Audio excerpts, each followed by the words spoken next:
Seanca për masat e sigurisë ndaj 3 të dyshuarave në vjedhjen e të paktën 69 milion lekëve në filialin e Postës Shqiptare në Durrës u shoqërua me debate të forta mes prokurorisë dhe mbrojtjes.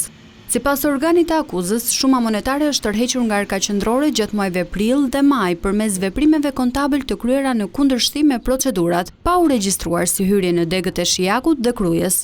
Prokuroria ngriti dyshime edhe për përdorimin e mandat pagesave të falsifikuara, duke akuzuar ish drejtoreshën e filialit Elisabeta Mataj për përvetësimin e shumës.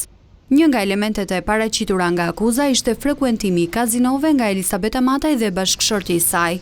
Sipas prokurorisë, ajo rezulton të ketë hyrë 340 herë në kazino, përfshirë edhe periudhën kur dyshohet se janë zhdukur fondet.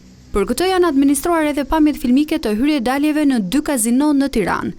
Ndërkohë që mbrojtja e konsideroi këtë provë si cënim të jetës private, duke argumentuar se frekuentimi i kazinove nuk ka lidhje me çështjen penale. Avokatët e Mataj kërkuan një masë më të lehtë sigurie, duke theksuar se ajo është nënë e 6 fëmijëve dhe nuk paraqet rrezik për t'u shmangur drejtësisë. Ata kundërshtuan gjithashtu pretendimin se ajo ishte larguar nga vendi për të shmangur hetimin, duke sqaruar se hyrja në Shqipëri ishte bërë nga Morina, pikë kufitare që nuk pasurohet në sistemin tim sipas marrëveshjes me Kosovën. Në mbrojtje u paraqiten edhe dokumente që sipas avokatëve provojnë se Mataj kishte sinjalizuar prej muajsh pa rregullsi në sektorin e financës, kishte kërkuar kontrolle dhe masa disiplinore ndaj punonjësve përgjegjës, si dhe kishte informuar vazhdimisht drejtorinë e përgjithshme të postës. Nga ana tjetër, shefja e financës Valbona Duni deklaroi se fondet janë marrë nga zura e saj nga drejtoresha dhe nuk janë rikthyer, ndërsa arkëtarja Paula Dana mohoi të ketë përfituar para, duke deklaruar se çdo veprim në filial kryej vetëm me urdhrin e drejtoreshës.